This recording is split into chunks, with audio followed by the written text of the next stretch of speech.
இன்றே டவுன்லோட் செய்து உங்கள் ஃபேவரட் ஷோக்களை என்ஜாய் பண்ணுங்க. அப்படிப்பட்டவரை எப்படி மாமா பெத்தீங்க? பெத்ததுக்கு அப்புறம் தான் தெரிஞ்சது அவன் எப்படிப்பட்டவன்னு. ஆமா, அவன் என்ன நகை கடையில இருக்கிற நகையா டிசைனை மாத்தி கொடுன்னு சாமி கிட்ட கேக்குறதுக்கு நீ என்னமா பேசுற? மாமா, நான் இங்க எவ்வளவு டென்ஷனா பேசிட்டு இருக்கேன், அத நீங்க கண்டுக்காம அவருக்கு சாதகமா பேசிட்டு இருக்கீங்க. ஓஹோ, அப்படின்னா இப்ப நீ டென்ஷன்ல இருக்கியா? ஆமா. டென்ஷனுக்கு காரணம் அவன் தானா? ஆமா. அப்ப அந்த விஷயத்த சொல்லாம அவன் பிறந்த விஷயத்த பத்தி எல்லாம் ஏமா சொல்லிட்டு இருக்க? அப்படி என்ன டென்ஷன் கொடுத்தான்? நாளைக்கு அப்பா என்ன தத்தெடுக்க போறாருல்ல, சோ நீ பெர்மனன்ட்டா ஆபீஸ்க்கே வராதன்னு சொல்லிட்டாரு. வேலையை விட்டு தூக்கிடுவேன்னு சொல்றாரு. அவ அப்படி சொல்லாம இருந்தாதான் ஆச்சரியப்படணும். இதுல ஆச்சரியப்படுறதுக்கு என்னமா இருக்கு? ஐயோ, அது இல்ல மாமா. என் வேலையும் போகாம நாளைக்கு தத்தெடுக்கிறதும் நடக்கிற மாதிரி ஏதாவது ஒரு ஐடியா கொடுங்க. பூமி, எனக்கு ஐடியா கொடுக்கற அளவுக்கு டேலண்ட் இருந்தா இங்க உன் வீரா அத்தைய, அங்க உன் சாரதா அத்தைய ரெண்டு பேரையும் நல்லா பாத்து பண்ணலாமா? அதெல்லாம் நடக்குமா என்ன? ஆஹா, அது நடக்கவே நடக்காதே. நடக்காதுல்ல? அதே மாதிரி நீ சொல்றதோ நடக்கவே நடக்காது. பூமி, அவன் உன்னை கூட்டிட்டு போக வந்தப்பவே உன்கிட்ட சொன்ன நீ அவன் கூடவே போயிடுன்னு. அப்ப நீ அப்பா வேணும்னு சொன்ன. நேத்து நீ அழுதுகிட்டே அவன் வேணுங்கிற. இப்ப ரெண்டு பேருமே வேணும்னு சொல்ற.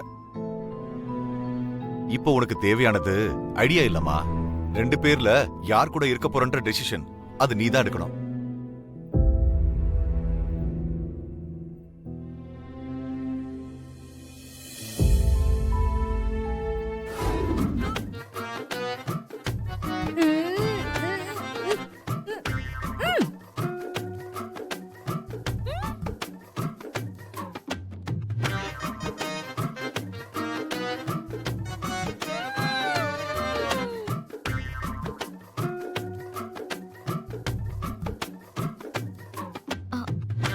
என்னாச்சுமா? மறுபடியும் வாய் ஒட்டிக்கிச்சா என்ன?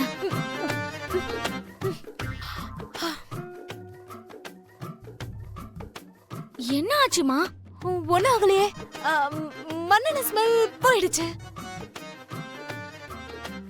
அதாவது நீ இப்பெல்லாம் படிப்புல வர வர கவனம் செலுத்துறதே இல்ல. நீ முதல்ல போய் படி வா. உனக்கு பிடிச்ச பாயசம் செஞ்சு தரேன். நிஜமாவா?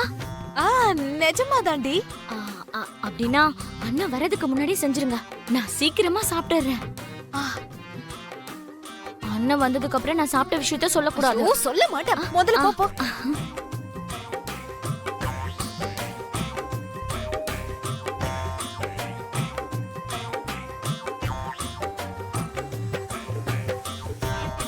நம்ம ககன் பூமிக்கு பிஏவா வேலை போட்டு கொடுத்திருக்கான். ஷாக்கிங்கா இருக்குல்ல? இது கேட்டப்ப நான் கூட எக்ஸாக்ட்டா உன்ன மாதிரி தான் ஷாக் ஆனேன். ஆமா, உங்களுக்கு எப்படி தெரியும்? சொல்லுங்க. அது வந்து நான் காலையில சொன்னேன்ல, நம்ம ரெண்டு பேரோட பிளானே பூமியையும் ககனையும் சேர்த்து வைக்கிறதானே. அதான் பூமியை கண்காணிச்சிட்டு இருக்கேன். அவ இன்டர்வியூக்கு போகும்போது அவளை ஃபாலோ பண்ணி தெரிஞ்சுக்கிட்டேன். அவளுக்கு தான் நம்ம பையனை பிடிக்காதப்ப. அடியே மக்கு, அவளுக்கு பிடிக்கும். காலையில சொன்னல, காதல் மட்டும் தான் இல்லன்னு. சரி, நீங்க சொன்ன மாதிரி காதலே இல்லாதப்போ அப்புறம் எதுக்கு அவன்கிட்ட வேலை பாக்குறதுக்கு போயிருக்கா? என்னால முடியலடா சாமி. சரதா மேடம், அப்பப்போ கொஞ்சமாவது உங்க மூளைய பயன்படுத்துங்களா மேடம்? ஏன் பயன்படுத்த மாட்டேங்கிறீங்க? இப்போ ககன் வேற எந்த பொண்ணு பின்னாடியாவது போயிடுவானோன்னு பூமி அதை கண்காணிக்கிறதுக்காக அவன்கிட்டயே பிஏவா சேர்ந்திருக்கா. அதாவது ககன் வேற யாரையும் பாத்திரக்கூடாதுன்னு அவ யோசிக்கிறானா, அவ மனசுல ஏதோ ஒண்ணு இருக்குன்னு தானே அர்த்தம். அப்போ அவ மனசுல அவ மேல ஏதோ ஒண்ணு இருக்குன்னா நம்ம பூமி ககனை காதலிக்கிறான் தானே அர்த்தம். அப்பா, என்னதான் இருந்தாலும் உங்களோட படிச்ச மூளை தாங்க. அப்படின்னா பூமியும் நம்ம ககனை காதலிக்கிறான் தானே அர்த்தம். இவ்வளவு நேரம் நான் அதை தானடி சொல்லிக்கிட்டு இருந்தேன்.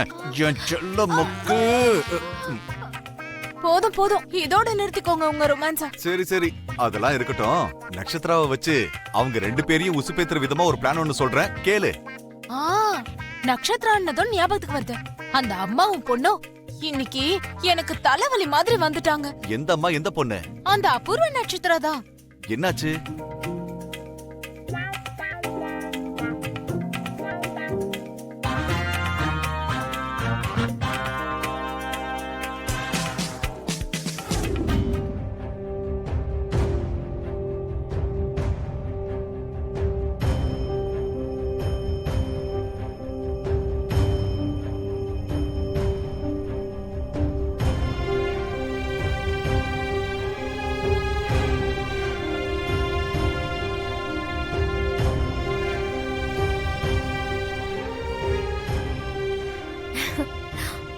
வணக்கம் ஆண்டி. வணக்கம்மா.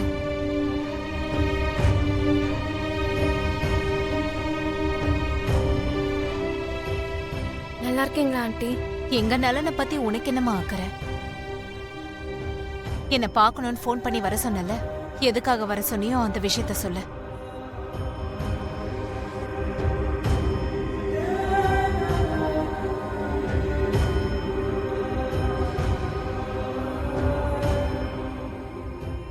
நீங்க இப்ப என்ன மூணாவது மனுஷி மாதிரி பாக்குறீங்க. நீ மூணாவது மனுஷி தானமா? அதுல என்ன சந்தேகம் இருக்கு?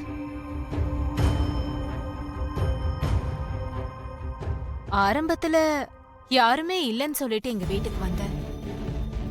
உன் நல்ல குணம் நடவடிக்கையையும் பார்த்த எங்க குடும்பத்துல ஒருத்தையா உன்னை ஆக்கிக்கணும்னு ஆசைப்பட்டேன். அந்த ஆசையில தான் உன்னை பொண்ணு கேட்டு வந்தோம். எங்க ஆசையில மண்ணள்ளி போட்டு நீ எங்களுக்கு செஞ்சதெல்லாம் போதும்மா.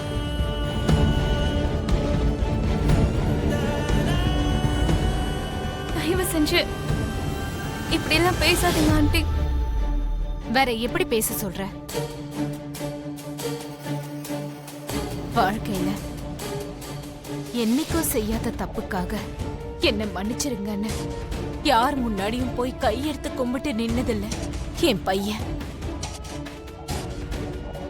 அப்படிப்பட்டவன் முதல் தடவையா உனக்காக அதையும் பண்ணா. சரி, இப்ப அத பத்தி எல்லாம் எதுக்கு? எதுக்காக என்ன வர சொன்னேன்னு சொல்ல. நான் உங்க பையன் கம்பெனில வேலைக்கு சேர்ந்திருக்கேன்.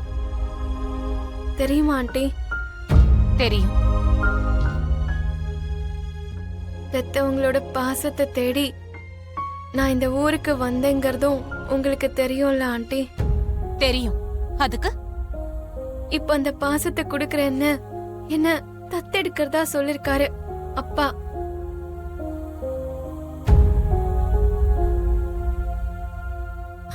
அதான் அங்கிள்,